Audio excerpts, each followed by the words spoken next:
Namaskar, welcome to another edition of Navimash podcast.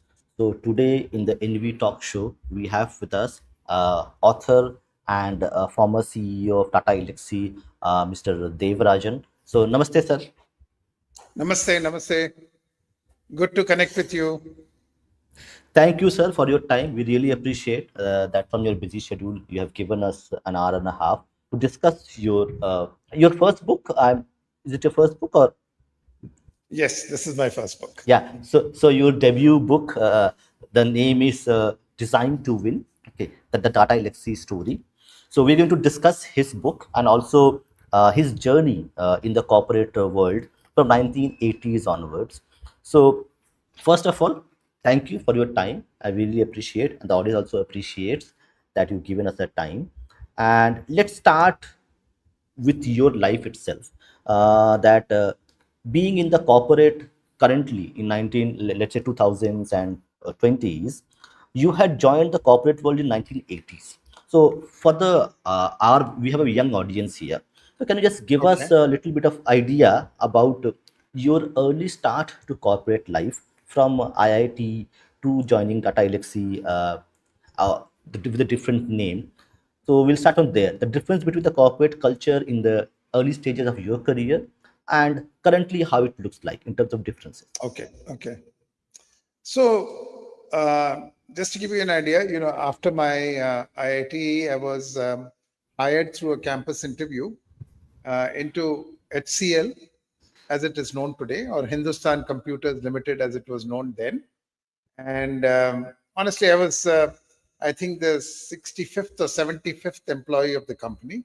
The company was very young, very new, and it was a startup. Today we talk so much about startups.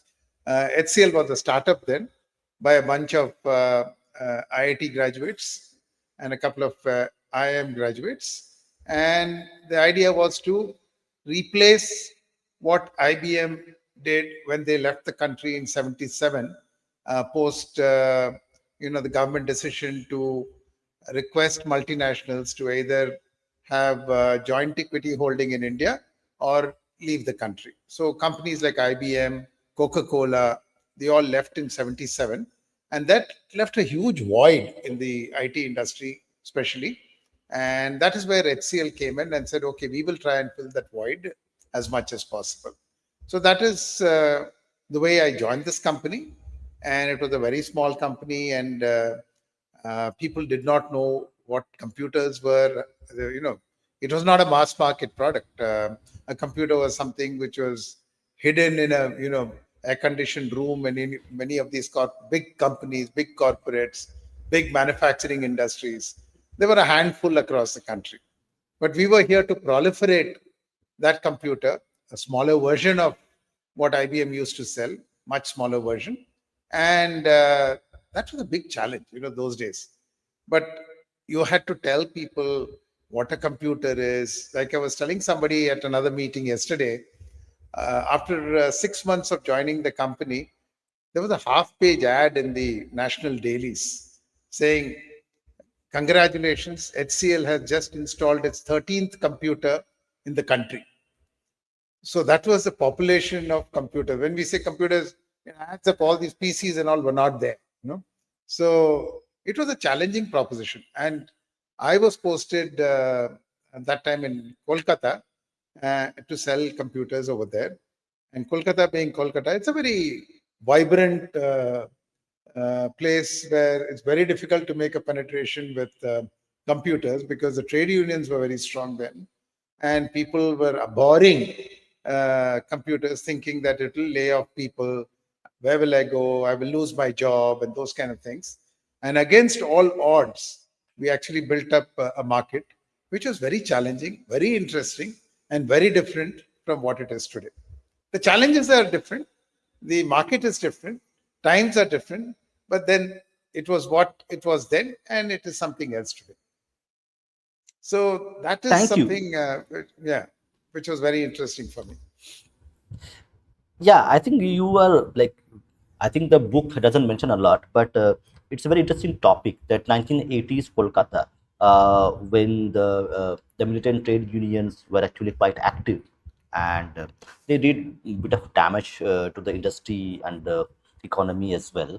And correct, you mentioned the challenges. So currently, we have AI and other technologies making Huh. disruptive challenges to the way the companies operate, the traditional ones and also the startups. And so, correct, your perspective and the I read the book that whenever you are running a business or doing a business, running an organization, challenge is something which is going to be there. Doesn't matter which decade you are on. So in 1980s, True. you had your militant trade unions causing trouble. Currently, we have disruptive technologies, innovations causing a bit of a headache to a lot of traditional, established, and new startups trying to make their foothold, in the industry. So we'll go back to your early career. Okay. And one of the most interesting parts is that in the book you mentioned about your personal journey as well. Okay, in terms Right. of Right. so for the audience, I think it would be a very fresh thing for the audience to actually know. You are known as, correct, the former CEO of Tata Elxsi, but who is Mr. S. Devarajan at the personal life? So if you can share a little bit about your life as well, early life in Chennai and from beyond onwards. Okay. So I was actually born and brought up in Kolkata, and I spent my first 25 years of my life there. And though I'm a Tamilian by birth, by background, by hereditary, by DNA, and all that, my parents were there. My father was working in Kolkata, so I lived all my youth, the best times of my life in that city. It was wonderful. And Kolkata is not what you know about it today. Today, people call it a dirty city, people call it filthy. There is no industry, there is no infrastructure, but it was not so that. It was like how it, I presume, used to be in the colonial times. It was a very beautiful place and full of gardens and wide roads and beautiful people. And so when people ask me about Kolkata today, I tell them Kolkata is not a city, it's a way of life, it's a culture. So that is what gets into you and then makes a difference. So coming back from this, so since I was born and brought up there, I had all my schooling in Kolkata. Then my natural instinct when I applied for engineering colleges, I was fortunate enough to get into IIT, and I chose Kharagpur because it was closer to Kolkata, also maybe closer to home. So I did my engineering over there and had a good time because Kharagpur again, unlike the other IITs, when I say other IITs, I'm not talking about the other 25. The initial 5 or 6 IITs we are talking about were all in the cities. They were all in the metros: Delhi, Bombay, Madras, uh, Kanpur. Kanpur maybe a little remote, but all the others were in metropolitan cities.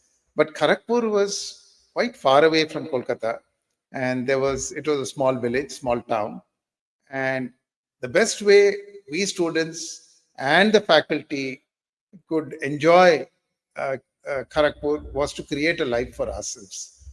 So all of us, contributed to making our lives more interesting. Be it in sports, be it in music, be it in theater. We were all kind of very actively participating in outside of academics these cultural and sports activities. And more so, whenever there was a cultural activity, we would invite all the faculty, the professors. They would all join in because everybody wanted an outlet. There was nothing else to do after your college hours. So we made a beautiful life for ourselves there. And I started getting very involved in cultural activities during my stint. Initially, it was sports. After that, after my first year, I think I found a calling in cultural activities. So I got interested in music, and I used to be part of the our hostel band, our IIT band, play music. I was a cultural secretary for a while and organize programs from artists in Kolkata and outside in our campus and create all that hangama, as they called it then, for the students and the faculty alike. So they were all fun moments. Yeah, so now we need to move on to a little bit with your corporate career. So, like earlier, you had, I think you spent a few months of time in also Chennai, and then Yeah, you moved on to. So, kind of your first job was as a salesperson. So, get it. and this Correct. is something which is quite interesting, that you go and get a degree in engineering, and you end up doing a salesperson's job. So Yeah. is this something which is good, bad? Like, what's your opinion? Because you had worked for almost now 30 plus years in the corporate sector, more than that, I believe. Yeah. So, Yeah. like, is it something which is good? And what's your opinion on this? Okay. There's nothing called good or not good or good or bad. It is a choice. So as I was graduating, I'm talking about late 70s, there were options were limited for engineers in the sense I could go to the shop floor, do a production job. I could go to the R&D of a company and do a research and development kind of job. The third broad job for an engineer was to become a salesperson. And honestly, my life being what it was, the way I kind of lived my life in the first 25, 24 years, I realized that R&D was not my portfolio. I wanted to do something, meet people, move around, build relationships. That was my forte. So I said, I'm not going to be huddled up in one glass house and trying to work on a calculator and a computer and do some research work. It was not me, not my personality. The other choice was a production job. Again, some of my friends from IIT who moved into sales started selling all the glamour quotient of a sales job. You travel a lot, you see places, you meet so many people, and you actually can see what you're achieving with every sale that you're making. You know that you're contributing to an organization, and it direct impact to the organization comes from you. So I said, okay, production job again. I don't want to soil my hands in a shop floor and working on a, lathe machine or whatever like that, or transformers. So I said, let me try my hand at the sales job. After all, I'm, armored with an engineering degree. If this doesn't work out, I can always fall back to a classical job of an engineer. So saying, I appeared for a few campus interviews, and it's a very interesting thing. HCL came for a campus interview, and uh, almost the entire graduating population out of 250 who were graduating, almost 180, 190 appeared for the sales job.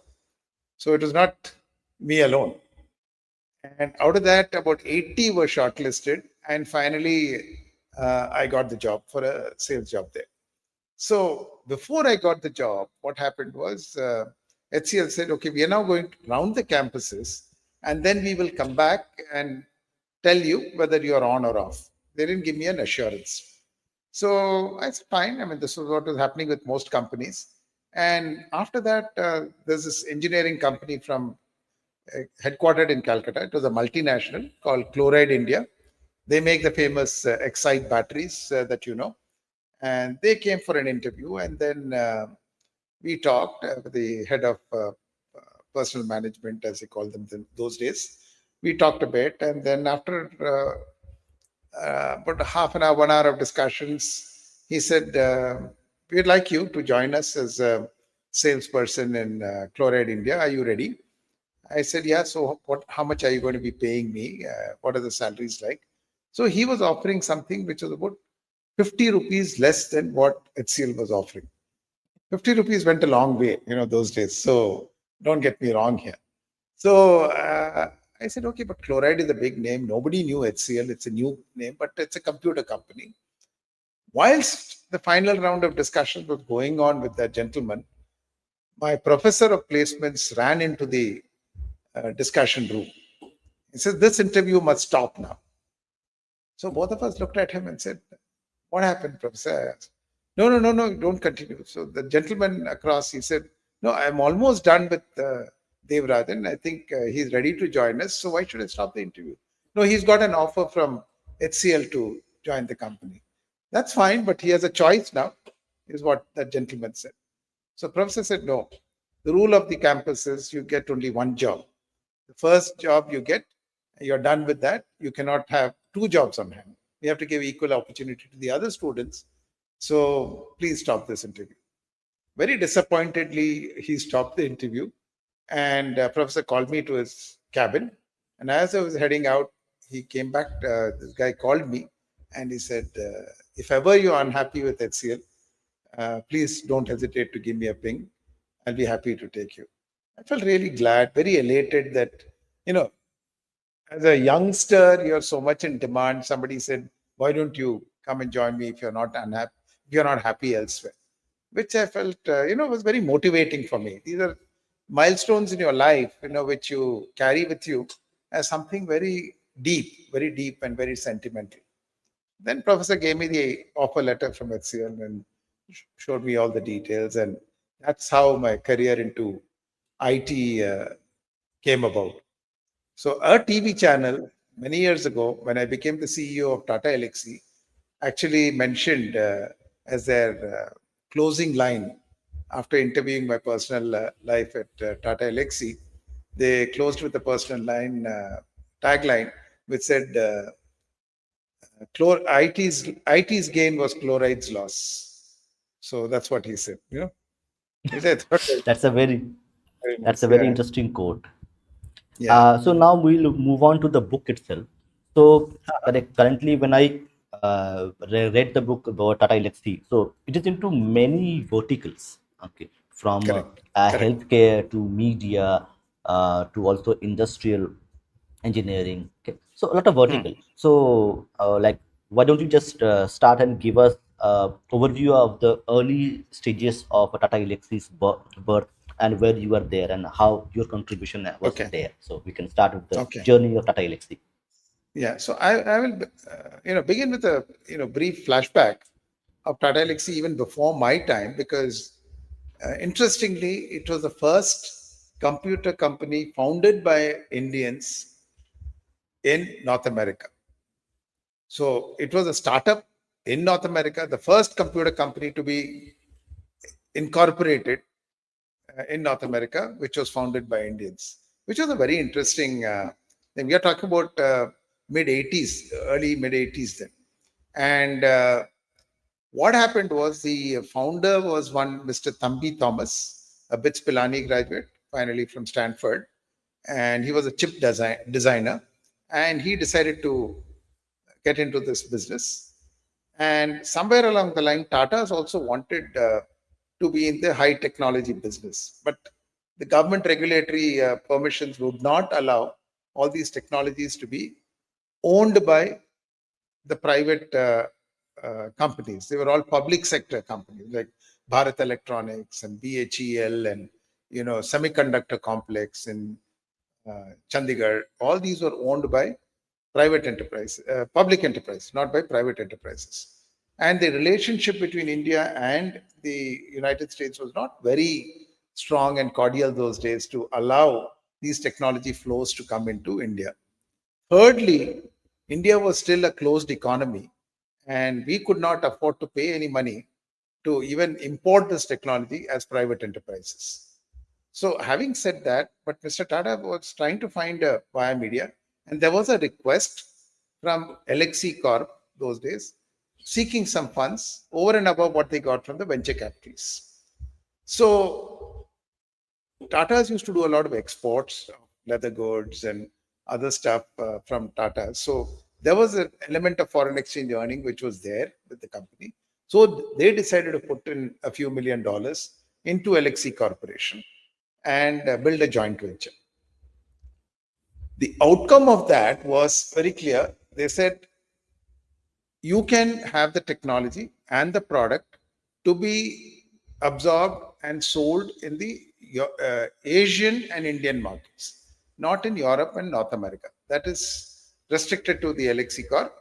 Tata Elxsi was then formed and based out of Singapore, where we were also manufacturing exactly what Elxsi in US was manufacturing parallelly because the technology transfer was complete. And we were selling to the Australian market, Asia Pacific market. China was a very big market.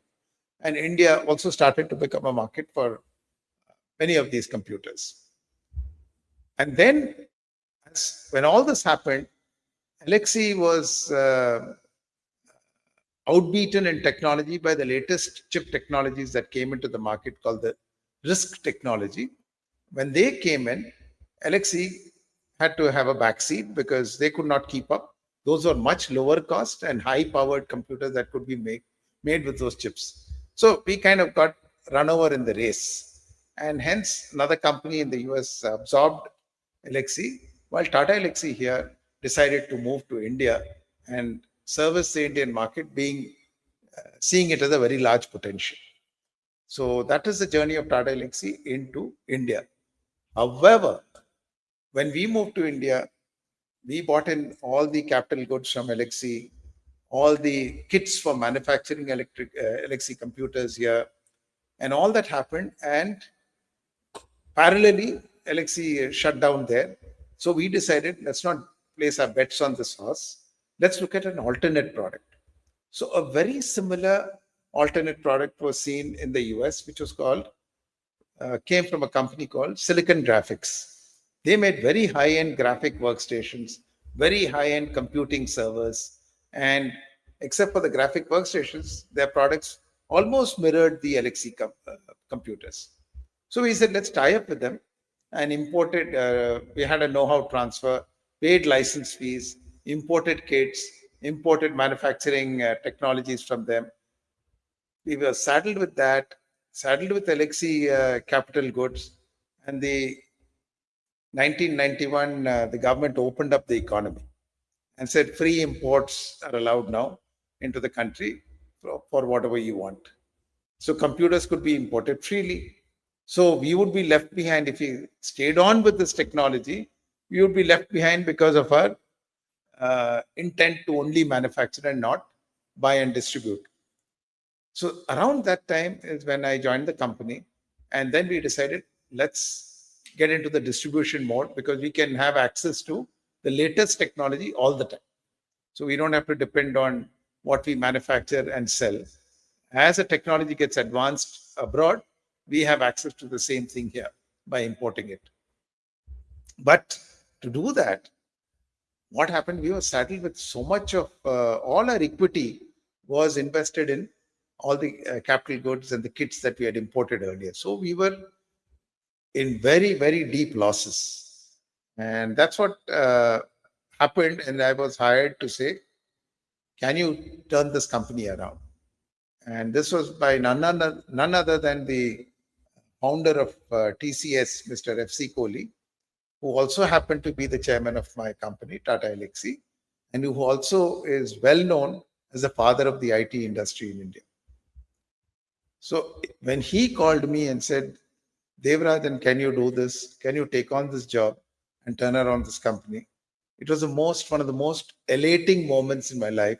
A man of his stature, his seniority, his glamour quotient was so high in the industry. And when he invites you and says, can you do this for me? I couldn't say no. I said, yes. I didn't know what I was heading into, but I said, okay, I'll give it a shot and we'll do it. So that's how I came on board. And then we rebuilt our strategy, on what to do and how to make this company. We are a small company making losses. There were other big players coming, opening up in the market like Wipro, and HCL was already a player, and Infosys was coming in, TCS. And we wanted to be different from them.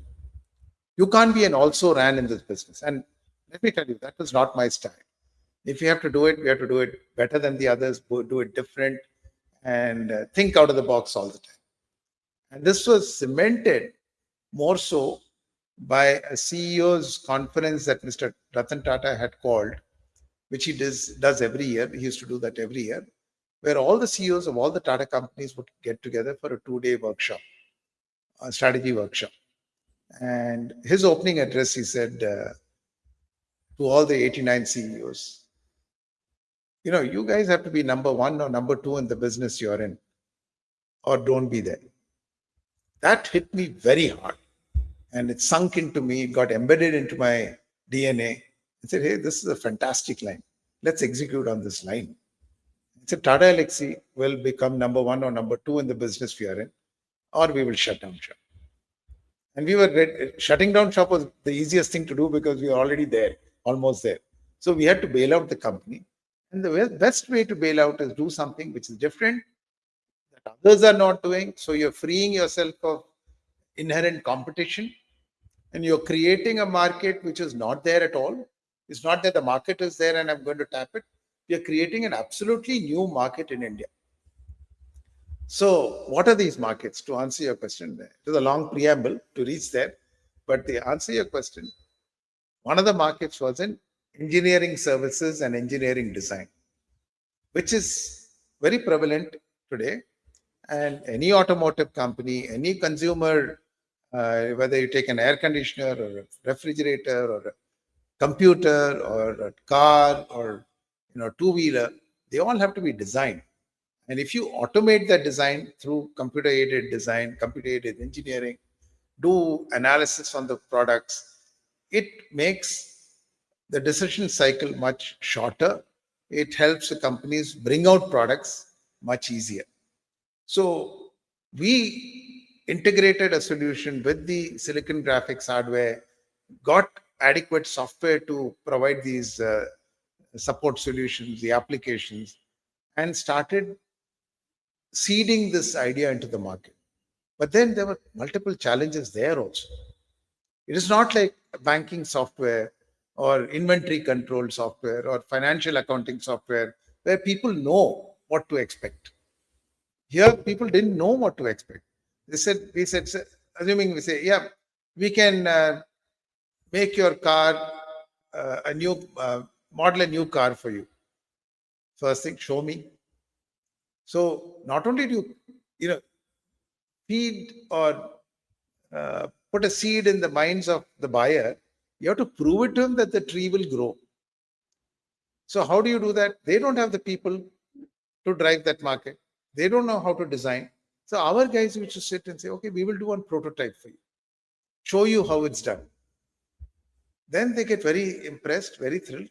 Fine, we will invest with your product and technology, but who will run it for us? We don't have people to run it. You guys have proved a point with us, but how will we do it? So we had to spend adequate time to train those people. So not only did we create a market, opened up the market, ensured that they're convinced, ensured that their people get trained, then only the productivity comes in. So it was a long journey. And honestly, I didn't believe in the shortcut method of saying, okay, there are some low hanging fruit, let's capture that. I said, let's do this long journey. It may take me another 2 years to recover my losses, but we are here to stay. It's a foundation which has been built for the company. And so this is going to be one of the DNAs of this company. So we seeded the thought. And then some companies said, let's jointly create a training center where, we will hire fresh people, engineers, train them into doing this so that they can get absorbed into companies like engineering companies like we talked about. So it was like a nice captive market for some of these companies to do that, like a school, special school. And then product design was another thing, the whole aesthetics. Why does an iPhone look so beautiful? Because they have very intense product designers. Each year, new TVs come out, they look more sleeker, better.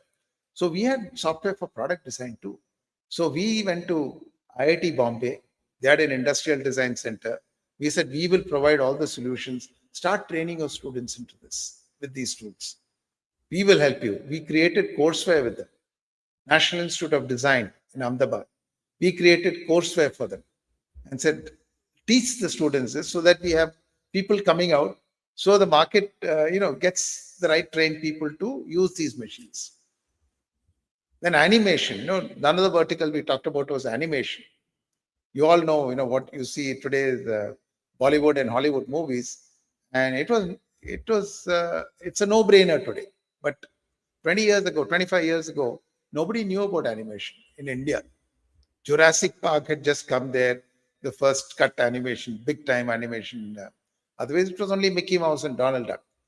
So we said we will create a market here because India has the largest movie industry in the world, bigger than Hollywood.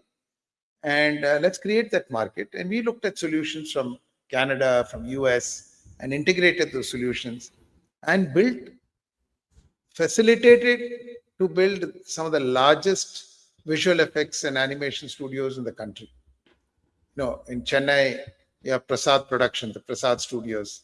They're the largest in the south.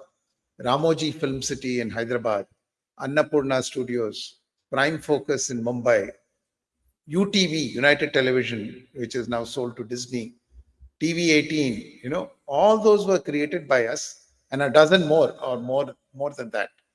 And we created that entire suite of products, developed these animation studios. And today, India is, that one of the studios that we incubated was Prime Focus. And today, they're the largest VFX company in the world, having won 8 Academy Awards. So that is a journey. It was a big journey. It's not something I can just say, write a check and it's there. Yeah, so like it's pretty like when we talk about, correct, so people, correct, until the book came to me and I read the book and people are now watching this stream, so people would not have known, okay, whether Tata Elxsi or the Elxsi Corp, which is born in USA, was a kind of first IT startup in the 1980s. Yeah, So people know about Infosys, Wipro, and TCS, other companies who are the like behemoths of IT industry. But in the initial stages, like Tata Elxsi was a kind of a company which was doing a kind of a like being an IT startup in general.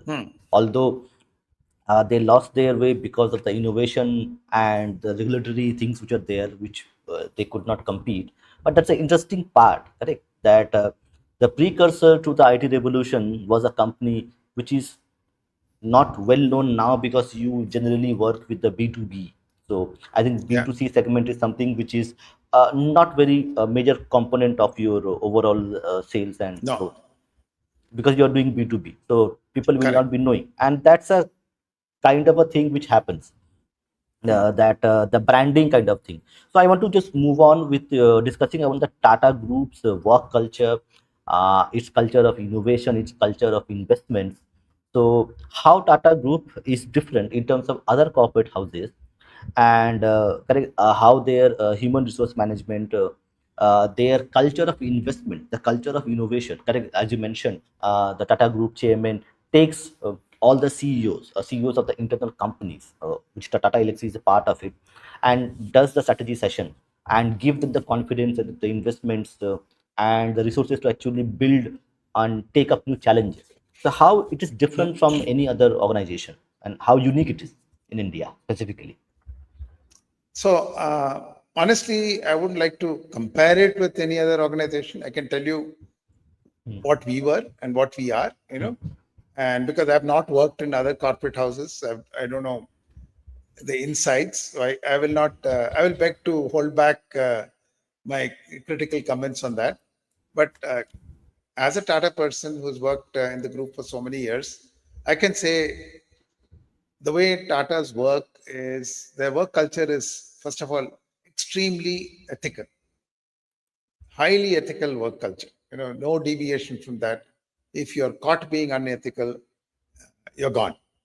So that's a fundamental philosophy. It's a golden. That's a rule book, part of the rule book, which is written in gold. Then the second most important thing is their care for people.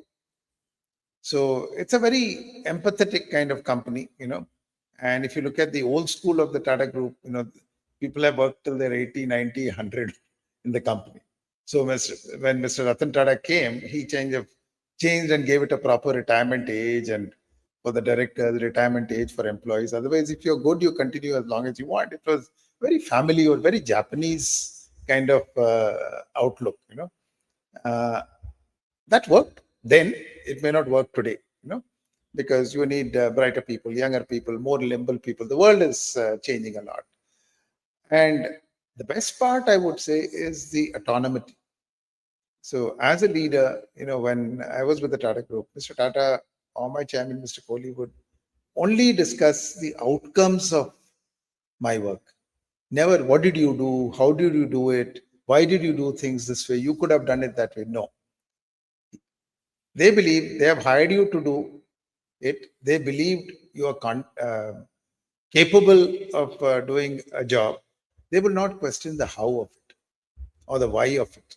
They will only question what's the outcome. You promised this, you said you would do this. Where are we with respect to that? And if you're able to justify why you could not do that 100 and you are only at 80, that's also okay. But as long as you are able to justify the reasons why you could not do it. But when somebody gives you so much of accountability, and responsibility, you start delivering. You feel responsible. It's not that I couldn't do it, so he'll do it for me. There's nothing like that. The buck stops with you. So you delegate. You also start following the same culture.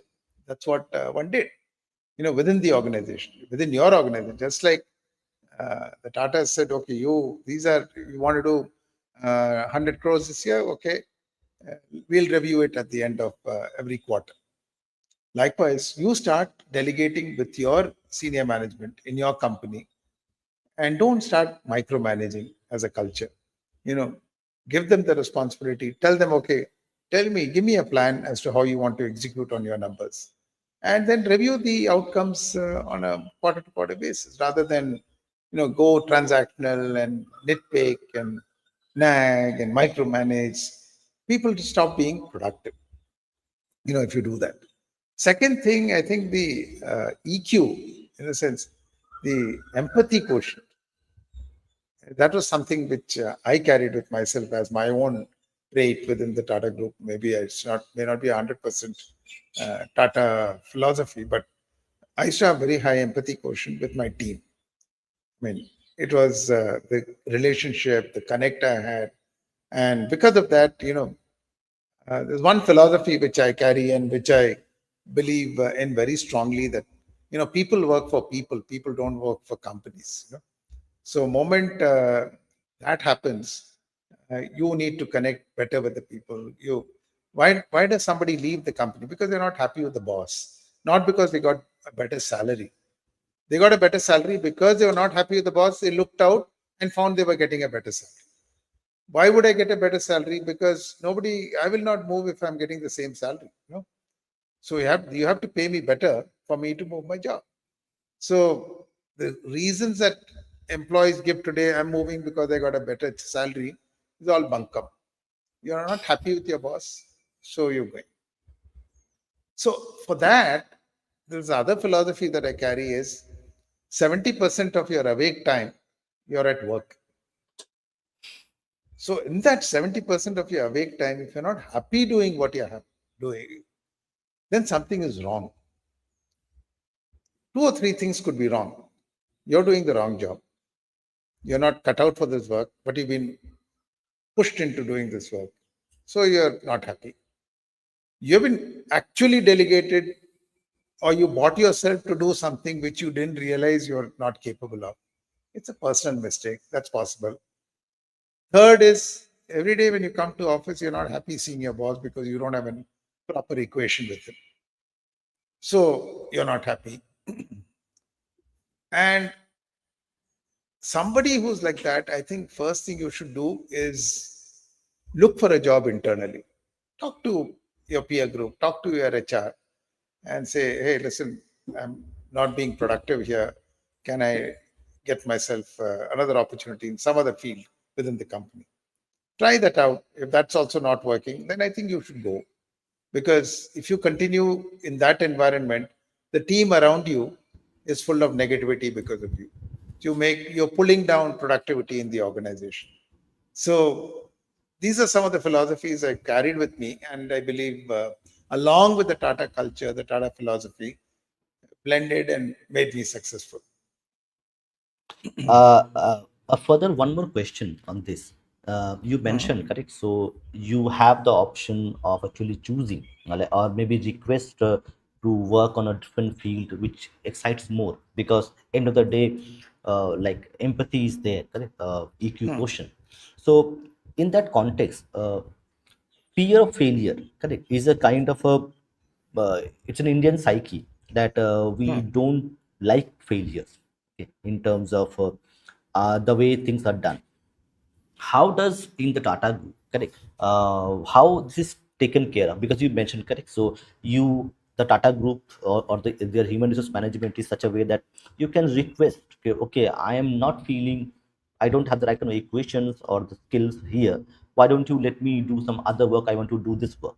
So this Hmm. culture of actually being open and honest from the management side and the employee side, so that the employee can actually be more productive in other domains of skill sets which Correct. he Correct. might possess. So Hmm. with that, this admission that I am not able to do this thing is a kind of a, like, most Indians would not say I can't do this. They'll say I can do everything, because there is Hmm. the fear of failure which is attached to Indian psyche. How is it different in Tata group in terms of their management style? See, this measure is very easy. Na? If I can't, I can start by saying I can do everything, but as I go along, Hmm. if I'm not able to perform my activities, it is obvious, blatant for me, my boss, and people around me. So there's whether the Indian psyche allows me to disclose that or not, it's already open to everybody around me. Na? My boss knows this guy, I've given him this task, you know, as a salesperson, he's not able to do much. Maybe he's not meant to be a salesperson, maybe a marketing guy, he could be a good marketing guy, you know, not a front end sales guy. So this is something that opens up in front of everybody. I may start with the notion or with the ideology that I can do everything, but proof of the pudding is tomorrow, na? It'll show up. So when it shows up, as a manager, it is my job first before he comes up. I agree. There will be a sense of apprehension, a sense of shyness to come up and say, I have a problem. You should call him and have a discussion with him, one on one discussion. Hey, listen, guy, looks like there's things are not going right for you. When can we look at opportunities? And if I know, having worked with this person for so many years, the guy is not performing, but he's a good guy. Sometimes you can figure out. No, he's intelligent, he's smart, he's good, but he's dialed the wrong number, and I have also dialed the wrong number for him. So see, all these things come together. It is not like a single point decision. All these things you have to correlate. If you feel this is a good, honest, smart, intelligent kid, and he's unfortunately in the wrong place, and you can by then gauge, where he could be useful. That will also come out in the process of his failure, and it's a process. It's not something you pick and place. Yeah, because I asked this question because I was also working with the Tata Group company in Kolkata, the Tata Center Hmm. at Chorongi. So Ah. that company was actually making loss for, I think, four quarters, or like 2 years almost. They were Mhm. making losses, but still they were actually getting funds. They were actually innovating. So I observed that part, that the not able to do something, it might take time for the that specific company to grow and become profitable. So that patience is there within the organization in terms Hmm. of their structure and management. So I thought, Yeah. okay, this is something which needs to be like highlighted, that okay, not every Indian organization is going to be like cutthroat competition where if you fail once, you are not getting a second chance. But Huh. within the Tata group, you do have that option. Yeah. Yeah. So the management is patient with their investment, Hmm. and they will give you opportunities to actually improve upon them in case new Especially if skills are that required. Or if the person, especially if the person has all the other quality. He's good, he's intelligent, he's smart, but he's in the wrong place. If all that is not there also, then he's a wrong hire. Exactly, Hmm. exactly. Yeah. Yeah. So now coming back to the book itself, correct? So Hmm. you mentioned that the Tata Elxsi was not making a profit; it was on the verge of shutting down, and the group CEOs came and asked you, Mr. Kohli asked you to come, and why don't you help this company and save its to become a profitable. So, what kind of management lessons you have learned? What kind of techniques that you have used? Because a lot of people also might be watching it, and it's a lesson for them. Somebody might be running their small shop, or somebody might be running their small companies. So, what kind of management lessons that you have learned while handling that challenge of turning a loss-making company to a profit-making company? Okay. So there are two things. One is our revenues were down and our profits were in the red. Okay, both were bad numbers. So one of the strategies, I mean, the strategy that I talked about a little earlier is to get into businesses with has not least resistance, but least resistance in competition. But here I had the challenge of creating a market, like I said, engineering services or whether it was animation. They were all new markets, but I believed in them. And I had a fabulous team with me. I have kept them highly motivated to sail this ship with me and bring it ashore, and said, let's not sink this place. Let's all work together. It is not, it's like a sports team, I would say. We work like a sports team, not like a football team or a cricket team. It was not like the captain and the rest. We were all running together. We were scoring goals together. We were failing together. So the team, that is where I said the empathy quotient should be high. Carry the team with you and let's do it. It's like, let's do it together. And honestly, the team was superb. They said, we will do it for you. And during those 2 or 3 years when we were struggling, not one person left the ship. They all worked with me and said, we are going to make it happen. So that is one thing, the team building, the cohesiveness and trust. The trust that we will succeed together has to be there, and you have to create that environment. And so when we created these new markets that I talked about, the revenue started growing. But still, we had all these backlog of losses. So the turnover started moving, and rising up. But when you're selling to the domestic market, the system integration that you're doing, your margin levels are not very high. Anything that you sell, any IT services or IT solution domestic market, the margins are much lower. So now that the revenues were growing up, I said, now let's look at another strategy to how to improve the margins, the profitability. Because once the profit grows, then my losses can be cut off. So one way to look at profits, I thought, was looking at overseas services, like all IT services that the other companies are doing. Let's do services in technology. In the same field that we are doing in the domestic market, let's do services in the overseas market. Now, how do we do that? Everybody was running to North America, Europe, and US to look at software business. You take TCS, Infosys, Wipro, HCL, all were running there. The top 20 companies in the market were running there. Then I thought we were a small name. We didn't have the prowess and the strength and muscle to fight with these guys in the US market. And again, let's look at something different. Let's think out of the box. I said, let them all run there. We will run to Japan. So when everybody was going east, we went to a lesser competition geography, which was Japan. And again, let me tell you, that was not an easy market because it was not proven with the Indian software services. Nobody was there. The all the Indian big wigs were not there. So they didn't know what we were talking about. But what did we tell them? We will help you design. We will help you solve your problems in high tech areas. And again, we did benchmarking, proof of concept, showed it to them as to what we can do. It was a long journey, but we did it with perseverance. We studied the market, studied their culture, which was very important. Their quality systems were very stringent compared to anywhere else in the world. So we adopted their quality systems, ensured that we were ready with the level of quality that they would desire. and we made a breakthrough. And we made a big breakthrough. I think our first breakthrough was with Hitachi.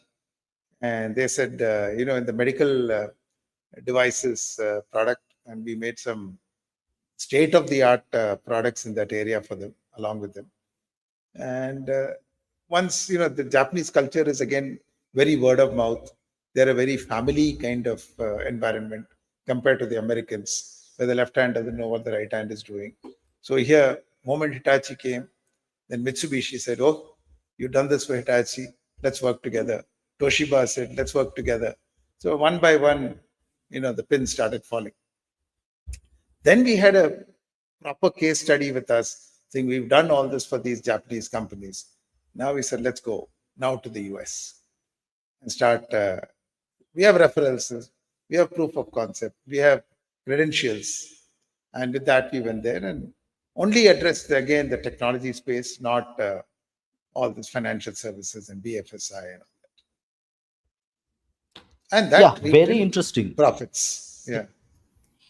Very interesting. Correct. Correct. So, like looking for, I think there are a few things which I have observed. So, one is that if you're not the top three, move out and find some new sectors where you can invest and Correct. grow, and also find new niches where you have less competition and grow your. You have the opportunity to actually grow a market there or create a market, Hmm. as Hmm. Steve Jobs has mentioned in his various his very famous speech, that if you cannot predict as an entrepreneur that what will be the requirement of that person after 10 years, then you're not an entrepreneur. The entrepreneur is Hmm. about who creates markets, Correct. anticipates what's going to be required, the demand which will be there. So that's how entrepreneurship like evolves over the years. True. So True. now I'm going to ask you a very normal question, but this question came about why this right now. Why this Hmm. book you have written? I could have asked this question in the initial stages, but then correct, it would be very trivial question. But now we have known your journey, your personal journey, your corporate journey, your challenges of being in corporate and uh, like building up a loss-making company to a profit-making company, creating new markets, shaping new technologies in terms of verticals that the company works in. So, why this book that you have written? Is there any inspiration, anything you want to give back to the society, or it's just your personal journey that you have documented in this book? Okay. Genuine as I am, I'll give you a very genuine answer. Okay. Yeah. This was not a very strategic thinking when I wrote this book. Okay. Don't think, oh, Devarajan wanted to tell the world how to re-strategize their business, or, how to not to succumb under pressure and how to turn around companies. All those mantras put aside. I had no intention of writing a book. I'm being very candid, very honest to the audience also. I had no intention of writing any book. I was enjoying my strategy consulting environment that I've been doing for now for 19 years. And idea is spend half your time doing consulting, other half pursue your hobbies, in my photography and my travels and all that. So that was I was chugging along in that terrain. Then I got a call from the current CEO of Tata Elxsi, Manoj. He called me and said, there's this investment banking company in Mumbai, and they want to know something about Tata Elxsi, the early days and all that. I said, listen, guy, you're there at the helm now. Why don't you tell them? He said, no, no, they want to know something about the very early days, and nobody else I thought of who knew that except you. I said, okay.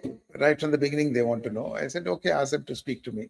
So this guy calls me up from Mumbai and says, I'm coming next week. Can we spend an hour? I want to hear about the early beginnings and the turnaround and all those things that Tata Elxsi went through. I said, sure, if you want to hear the whole story, give me 2 hours. 1 hour will not do. So he said, okay. He came the following week and we met at a hotel in the coffee shop. Over a few cups of coffee, I started telling the story. Then he said, can I record it? I said, sure. So he put on his voice recorder and recorded. I spoke for about an hour and 40 minutes. I spoke from my heart. I spoke the whole story. beginning till the end to where we are today. And then at the end of it, he said, this has to go as a book, Mr. Devarajan, not just recorded like this. I said, see, you wanted the story, I've given it to you. Thank you very much. I wanted to kind of shake his hands and go away. He said, no, no, no, no, no. You have to tell the people what this is. A fascinating story about this company. Nobody knows the story. I said, now you know, na, Salil, you know the story. He said, no, you have to write a book. I said, sorry, I'm not interested. Thank you. I took hands and we went away. 2 days later, I get a call from the publishing editor of Penguin. This guy is gone and told Penguin, given him the copy of the script which I had recorded. And the publishing editor calls me and says, sir, this please write a book. There are so many books written on the Tata companies. This kind of a story, it's a big scoop. Please write a book. And he forced me, he twisted my arm. Then I said, I also thought to myself, why not? No, it's a very fascinating story. And my journey has been very lovely, very interesting. And then I quietly asked my wife, what do you think? She said, yeah, go ahead. I asked our son, what do you think? He said, why not? Get on with it. Then I told this guy, I said, why not? Within a week, he sent a contract and it was all done.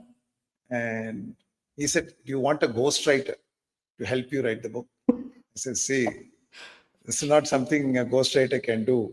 When I'm speaking from my heart, I can't transmit that to the ghostwriter to pen it down. And honestly, when I put my hand on the keyboard, it started flowing, the story, you know.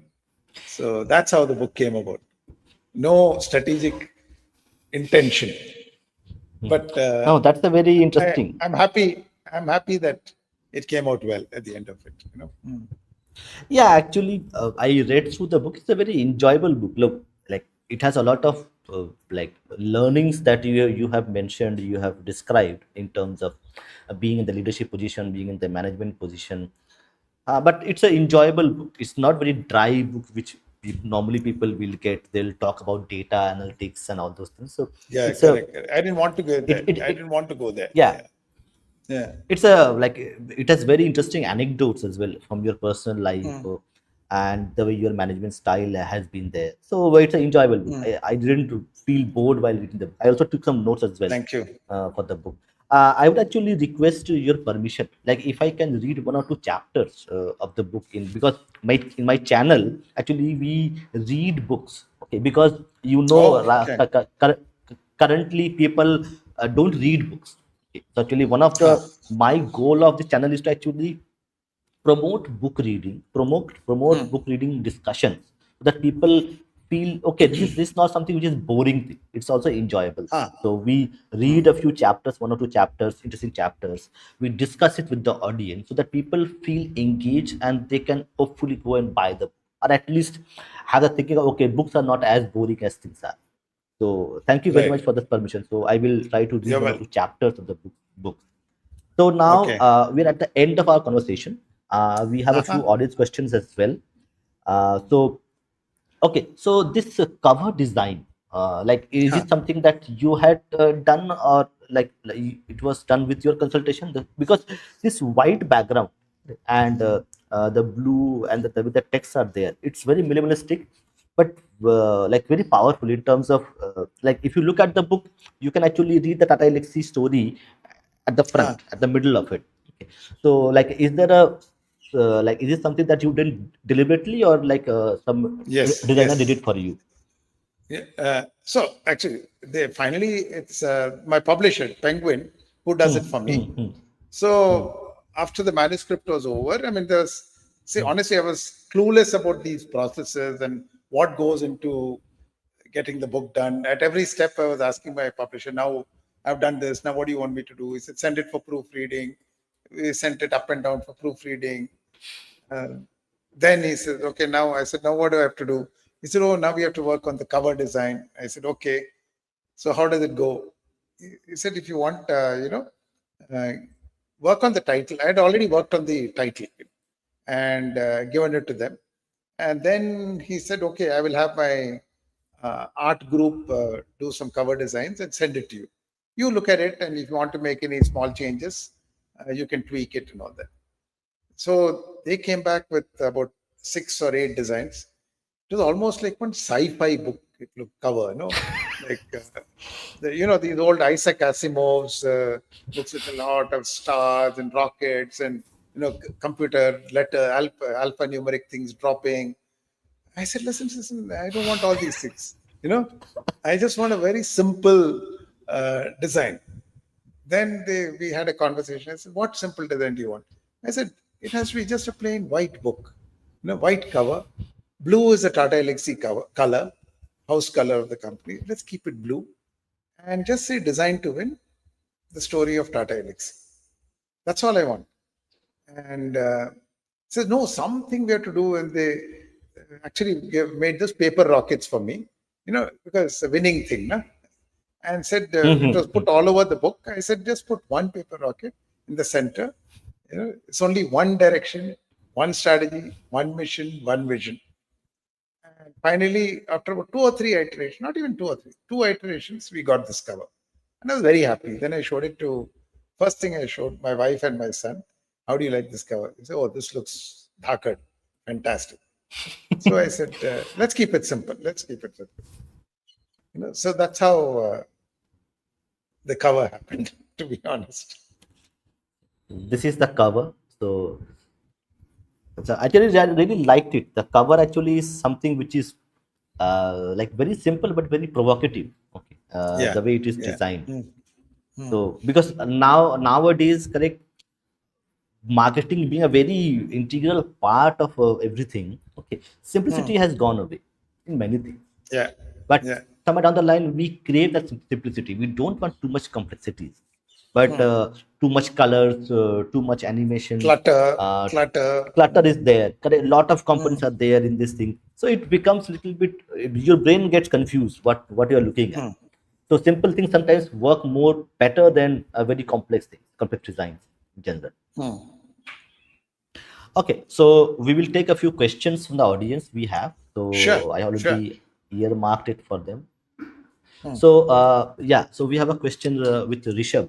Rishabh is one of our very uh, loyal subscribers and also member. So Rishabh Mm. asked, what type of engineering was your specialization? Like your BTech degree from IIT. Yeah. Rishabh, my BTech degree was in electrical engineering. Okay, so from Okay. electrical engineering to sales job. So that's a very Yeah. interesting career path. Right. So we have Right. one more question from Abhay Agarwal. From your corporate experience, what do you think is the reason for brain drain from India? Very important question, I think. So fundamentally, opportunity that you get. I don't know whether it's so prevalent now. I think that is slowly getting retarded, getting slowed down. It's not so apparent as it was, say, 10 years ago, 20 years ago, or 30 years ago. It has come down a lot because if you see, there's almost excellent opportunity that exists in our country compared to, say, the Western world. Not compared to, or as much as the Western world. Maybe they're a notch higher, but still it is not so how it was about 30 years ago. 30 years ago, we had nothing to offer for, say, for example, take the startup world, today. How many startups are happening out of India? Would you even imagine this 20 years back, 15 years back? No, they would all go abroad, start a company. Like Elxsi Corp was again a startup, a brain drain from India, which started there and came back. The brain came back here through a beautiful canal, not a drain. So uh, that is the reason the opportunity, uh, financing. India could not finance well enough, say 20 years ago. There's not ample funds available. There were no VCs in this country. So if you wanted to do something on your own, it was very difficult. You had to borrow money from a bank, and public sector banks wouldn't give money. So it was an easy, low hanging fruit to go to the United States and say, okay, people look at your idea, give you the money, and you start up. So that is the reason for the brain drain that happened. But I think it has slowed down considerably now. And even people who are going out of the country are going for higher studies. and many are coming back to, many are coming back to continue in India. I think that Yeah, movement will continue, and we will see it yeah, improve over the years. yeah. We have one more question from Rishabh. So he asked, why the pivot to the US? If you crack the Japan, why not build on the base in East Asia and Southeast Asian markets? Like, it's a question which is kind of in past, but like, why did you? Well, what was your thinking in terms of Yeah, moving from Japan to US rather than to move to the, because Japan has a lot of linkages, business linkages with the East Asian market and Southeast correct, Asia correct. as well. Yeah. So if you look at opportunities, let's look at opportunities. Who's this? Rishabh only, right?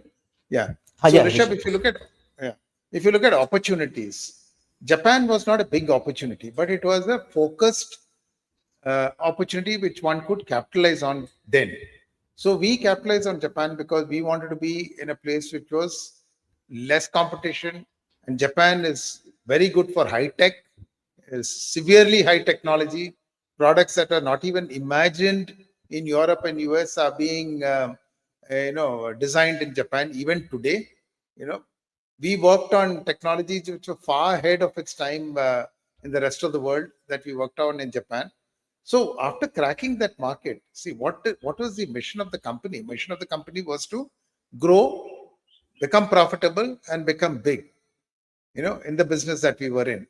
So once we cracked that market, we leveraged on the expertise that we had created, the technology that we had exploited in the US market, because US is a huge market.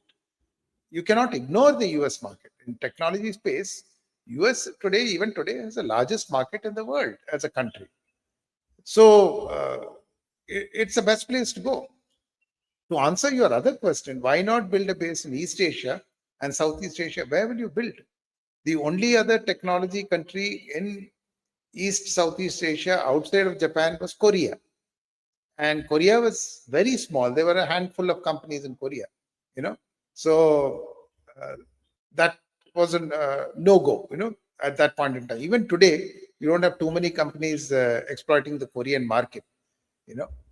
So US was the reason, and not we did not stick to the US. Along with US, we also opened up the European market, UK and rest of Europe, mainland Europe. And you have to proliferate. You have to be everywhere, and decide where you want to be successful, and be there. And we cracked it. We cracked the US market and also the European market. Yeah, we have one more very interesting comment. So Kani, you're talking about in the 80s or in the 70s as well, the kind of city Kolkata was in terms of its opportunities, its infrastructure, and generally the work culture itself in Kolkata. So a lot of people today, Abhay is one of them who lives there. So unfortunately, we were never able to experience that Kolkata. Could you just, for the audience, as a nostalgia, give us your perspective of the 80s Kolkata or maybe 70s Kolkata? You were born as a person who is of a Tamil heritage. How did you see that Kolkata at that time? So, okay, first of all, forget the Tamil heritage. When I was in Kolkata, I was a Bengali. I continue to be so. Okay. So I'm talking about even in the 60s when I was going to school and all that. Kolkata was a very beautiful city. When it was, people talk about Bangalore, where I live today, as Garden City. Goli Maro, Bangalore, it is no garden at all. It's full of traffic and traffic jams, and all the gardens have gone. Even if they are there, they are grey with dust today. However, Kolkata was very beautiful. It had. There are times when I've actually gone into the city at about 6:30 in the morning, and you'll find water trucks spraying water on all the arterial roads in the city to clean up the roads. So broad pavements, I was in Kolkata 2 weeks ago. I had gone to give a talk in IIM Kolkata and Joka, and I was driving past Chaurangi Road. Chaurangi Road, all these shacks on the footpath, the pavements are all kind of cluttered with, shops. Nothing like that was there. It was all clean pavements, and broad pavements, and I can't explain. It was something like a dream those days. It was like a dream those days. Very safe, extremely safe. Public transport was excellent. Today, if you see those buses, you're wondering how they even run. They look like tin boxes on wheels, and the tram Absolutely. services were a luxury. Absolutely. I think me also being a native of Kolkata, who lived quite a formative years of my life in Kolkata, the transport, like it's maybe it's karma in a way. I am reading a few books on karma, so I don't know what really happened. Kolkata being Mm. one of, like I think India's one of the best transport systems were there in Kolkata Correct. in the British Correct. era and post-British era Yeah. in terms of variety of transport available.